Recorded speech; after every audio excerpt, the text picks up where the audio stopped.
Good afternoon, everyone. I hope you are going through the regular lectures which are updated for this particular course so far, and the assignments also. Assignments are covering the questions which are covered in the presentation. We will be having many more interesting topics to be covered in upcoming weeks. If you have any questions, you can ask here also. Parallelly, you can drop your questions in the chat box available on NPTEL platform. We will address the questions as soon as possible.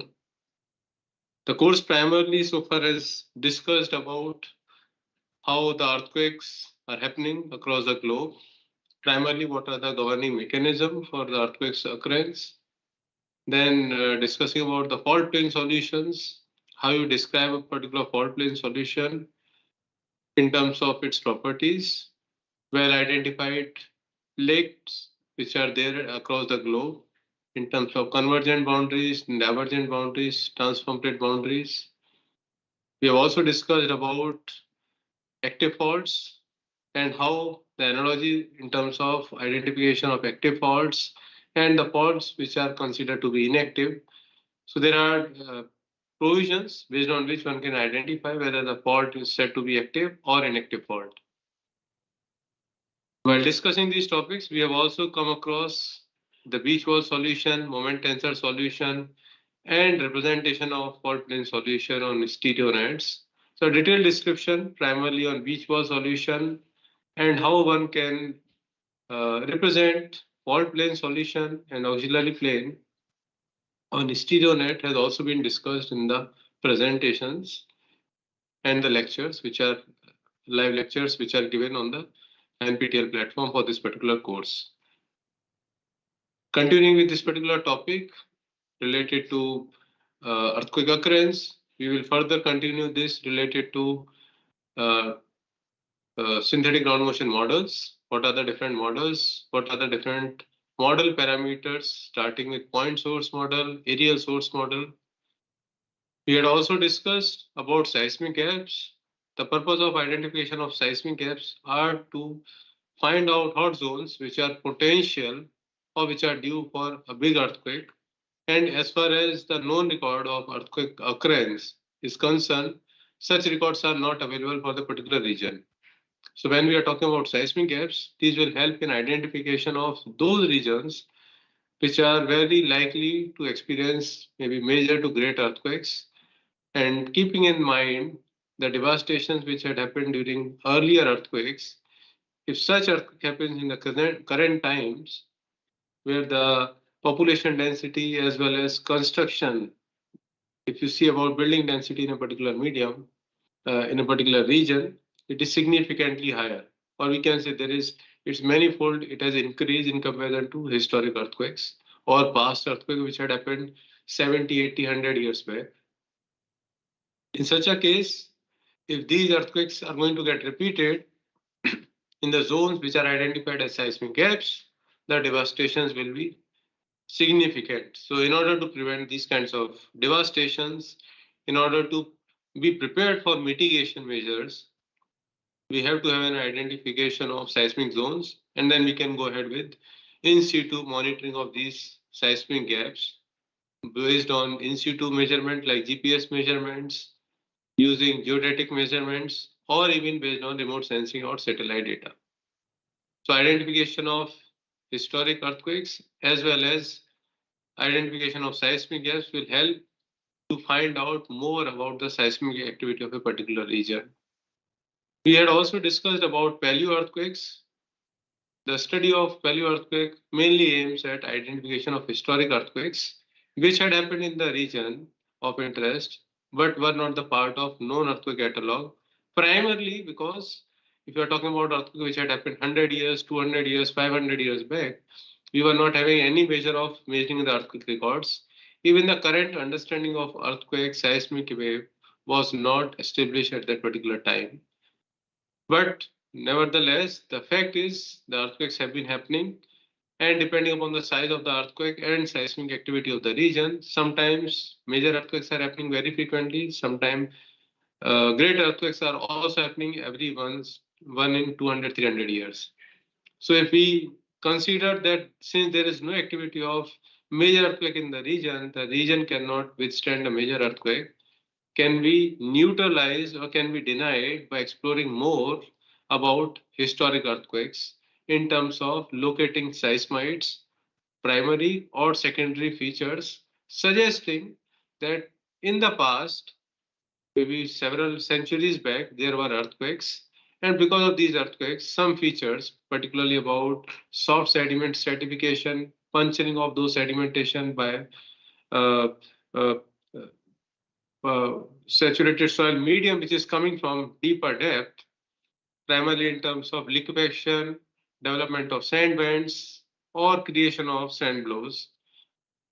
All these will help. So these features were basically developed and were contained in different layers. Subsequently, there were more layers which started depositing over the layers which were punctured during different earthquakes by under high pore water pressure, the soil medium which came onto the surface.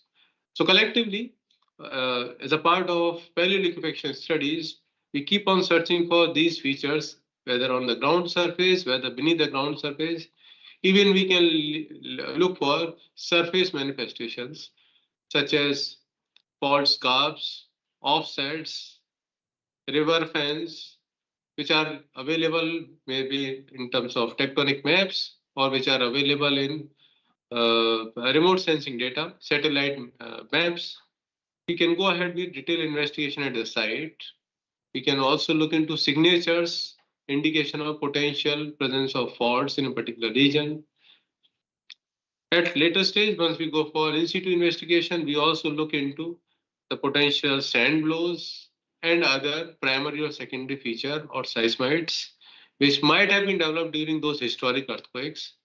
Taking those into account, as we have discussed in subsequent lectures, we can find out what is the diameter of those sand blows or what is the epicentral distance with respect to the location of the earthquake, which has been identified again based on other secondary features. One will be able to find out the magnitude of the earthquake, as well as in case you are having more than three kind of different location with sand features or sand blows, that can also help in identification of potential location where the past earthquake had happened.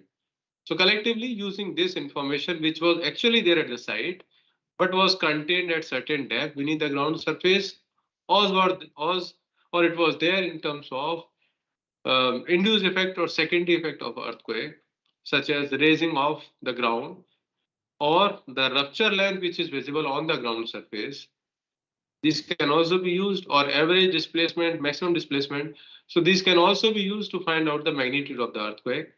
Subsequently, using this information and searching for similar signatures in different parts of the uh, study region, we will be able to find out more such features. And using these collectively, one can find out what is the magnitude of the earthquake, where the earthquake has happened actually in a particular region of interest. In subsequent lectures, we will be discussing about seismic hazard analysis, mainly focusing about deterministic and probabilistic seismic hazard analysis, how this can be used. These methods can be used to find out both what is the worst scenario ground motion, which is possible at the site of interest, and secondly, what is the most likely to be experienced ground motion based on probabilistic seismic hazard analysis. So we will be having detailed discussion related to deterministic and probabilistic seismic hazard analysis in the coming videos. Then continuing the topic, we will be also discussing about how these seismic hazard methods can be used to find out design response spectra, uniform hazard spectra for a particular site of interest. Later, we will be discussing about liquefaction, what is the phenomena of liquefaction, how this can be quantified in terms of understanding the liquefaction potential of the site. So in understanding the liquefaction potential, we can generally take into account what is the soil properties, what is the water table depth, what is in situ strength of the material in terms of maybe SPTM value or maybe cone tip resistance, which can give you an idea about what is the in situ strength of the material. and comparing this with respect to the earthquake loading condition, whether maximum earthquake loading condition you are having for the site or any scenario earthquake likely to be witnessed during the design life of the structure, one can go ahead with finding out what is the potential ground motion which will be experienced by the site of interest. So collectively using these two, we can find out the liquefaction potential of the site. Of course, there are a number of parameters which will affect the liquefaction potential of the site, starting with depth of groundwater table, soil type, gradation, particle shape, history in terms of whether in the past the site has experienced earthquake, what was the loading condition there, and aging effect. Because once the site is left, it will also be undergoing cementation, as a result of which the site, even though the density is more or less same, but because of aging effect, the site or the soil will offer more resistance to same loading condition. So all these factors will affect your liquefaction potential of the site, which we will be covered in detail, followed by how one can go ahead with understanding the liquefaction phenomena from critical state point of view, in terms of identification whether the particular site has undergone flow liquefaction or cyclic mobility, in terms of being exposed to static loading condition or dynamic loading condition.